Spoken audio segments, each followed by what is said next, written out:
Em nossa aula de hoje, nós vamos ver como se deu a continuidade do processo de independências na América.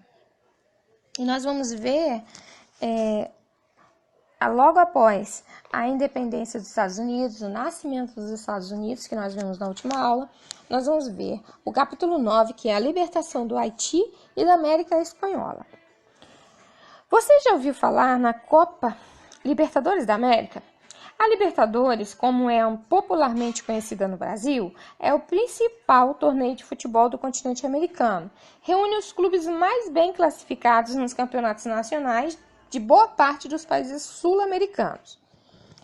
O que você talvez não saiba é que o nome da competição é uma homenagem aos líderes da independência das colônias espanholas na América do Sul.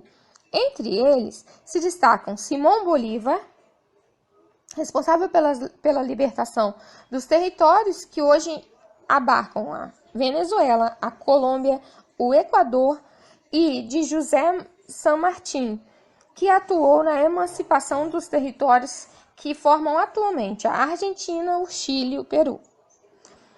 Contudo, por mais que os nomes de Bolívar e San Martín tenham sido eternizados pelo futebol, é preciso considerar que eles não foram os únicos a liderar os processos de independência das colônias americanas. O estudo do tema mostra que muitas pessoas fizeram parte dessa história. Aqui nós vamos ver os reflexos que o nascimento dos Estados Unidos, a independência dos Estados Unidos, causou no restante do continente. A independência das 13 colônias inglesas e a consequente formação dos Estados Unidos da América foram o primeiro exemplo no continente de libertação colonial em relação ao domínio metropolitano. Esse processo fez parte do contexto da crise do antigo regime e do sistema colonial. Ele influenciou outros movimentos emancipacionistas na América, tendo sido tomado como exemplo de luta bem-sucedida sobre o domínio metropolitano. No Brasil, a formação dos Estados Unidos, país livre e republicano, influenciou diferentes iniciativas pela independência colonial, entre eles a Conjuração Mineira, que ocorreu em Vila Rica em 1789.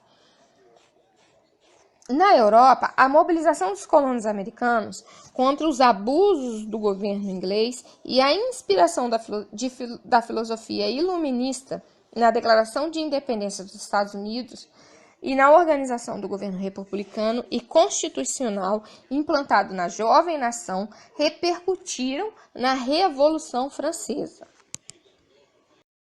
Mobilizações pela independência.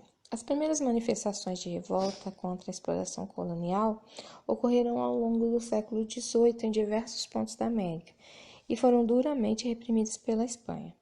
A situação mudou no início do século XIX, com as guerras napoleônicas na Europa e a ascensão ao trono da Espanha de José Bonaparte, irmão de Napoleão.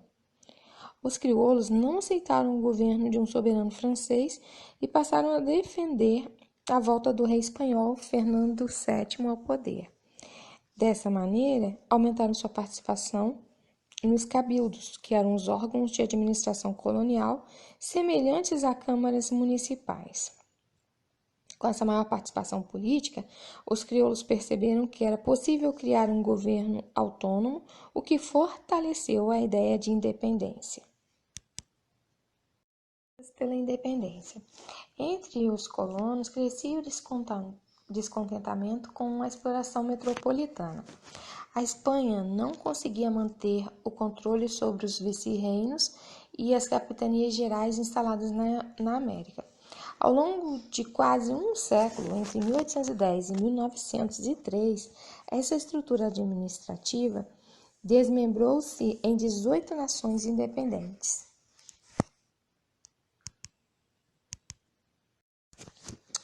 Projetos dos Libertadores da América.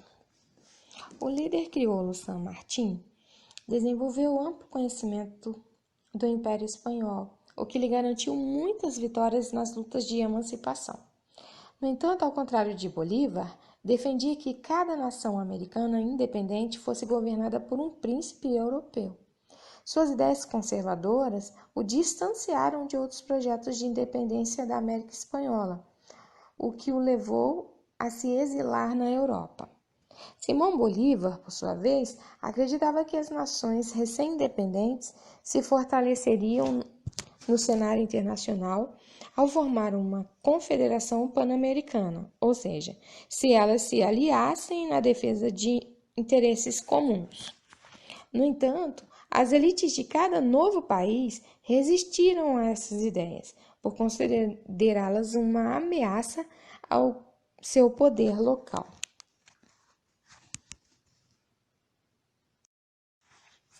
A Inglaterra e os Estados Unidos tampouco apoiaram o pan-americanismo, pois ele dificultaria o domínio econômico que ambos os países pretendiam exercer sobre a América Latina. Diante da grande resistência, o projeto de Bolívar não foi implementado. Ainda assim, a ideia de uma América unida continua povoando o pensamento de muitas pessoas.